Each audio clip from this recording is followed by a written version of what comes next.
जानकारी लेते हैं। पंडित जी, आप हमें बताइए कि कौन से ग्रह हैं जो व्यापार में उन्नति कराते हैं या व्यापार में हमें लाभ होता है। इससे पहले मैं आपको आज का पंचांग बता दें। ज्येष्ठ महीना, शुक्ल पक्ष और दिन है शुक्रवार का, तिथि है चतुर्थी जो अगले दिन तक रहेगी, योग है वृद्धि का वो भी अगले दिन तक रहेगा, और करण है वाणिज्य का जो 1:31 PM तक रहेगा। नक्षत्र पुनर्वसु का जो 7:05 तक रहेगा। आगे पुष्य नक्षत्र चालू होगा। इसके बाद अभिजित मुहूर्त 11:51 से 12:46 तक रहेगा। इसके बाद राहु काल 10:35 AM से 12:19 PM तक रहेगा। आज की यात्रा दिशाशूल पश्चिम की ओर यात्रा न करें। तो जैसे कि अभी ग्रहों की चाल में हमने आपको बताया कि व्यापार कौन से ग्रह हैं जो व्यापार में उन्नति की ओर ले जाते हैं और कौन से ग्रह हैं जो व्यापार में हमें नीचे की ओर ले जाते हैं। तो आइए, जब हमारे ग्रह कुंडली में सप्तमेश सप्तम भाव में होगा या फिर सप्तम भाव पर सप्तमेश की दृष्टि हो तो बिजनेस में सफलता प्राप्त हो जाती है, उसे ऊपर की ओर उठाते हैं व्यापार में। दूसरा है सप्तमेश स्वाग्रही हो या फिर उच्च राशि का हो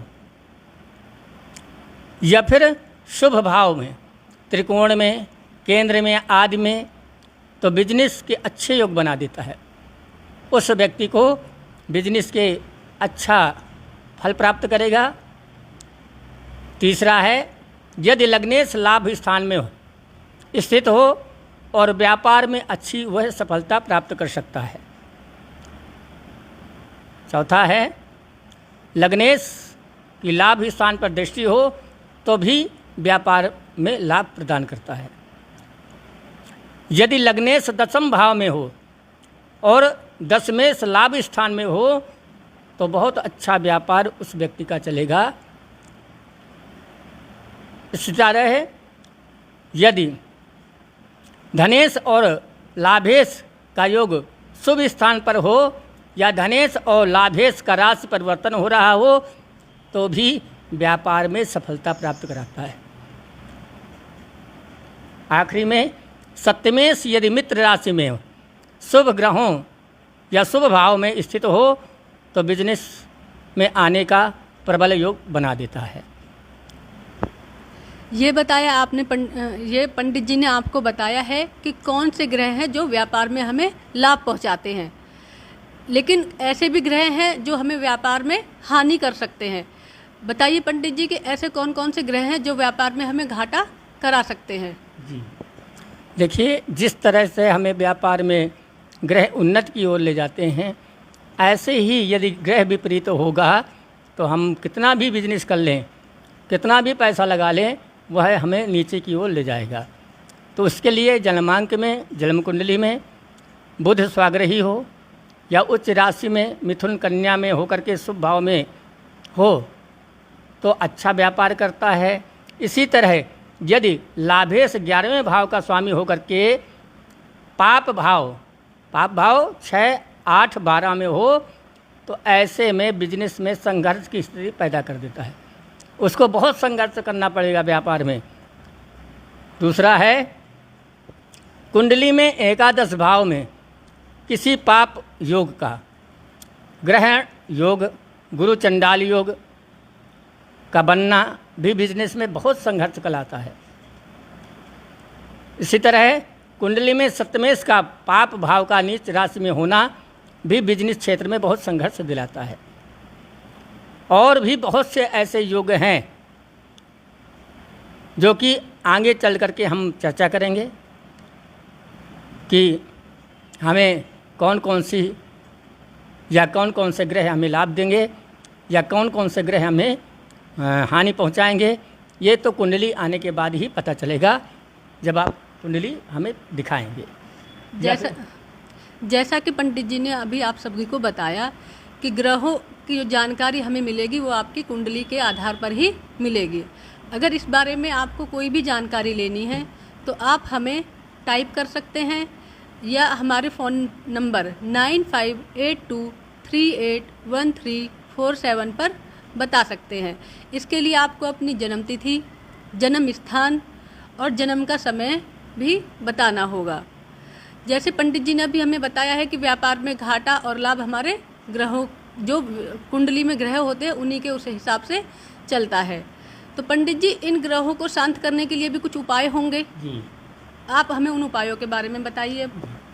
जैसे हमारे व्यापार में घाटा लग रहा है, व्यापार बढ़ नहीं रहा, या हमारे ग्रह हमें विपरीत नहीं चल रहे, तो ऐसे में यदि वह व्यक्ति प्रतिदिन भगवान लक्ष्मी जी के मंदिर में जाए और जहाँ पे लक्ष्मी नारायण विद्यमान हो वहाँ पर एक फूल लेकर के गुलाब का चढ़ाएं हर शुक्रवार को, और ओम नमो नारायणाय नमो नमः इस मंत्र का जप करें तो व्यापार में बहुत वृद्धि होगी। या फिर गोमती चक्र, सिंदूर और फूल बांध करके लाल कपड़े में अपनी तिजोरी पर रखने पर शुक्रवार के दिन रखना है और रख करके धूप बत्ती रोज़ाना दिखाना है। इससे भी हमारे व्यापार में बढ़ोतरी होगी।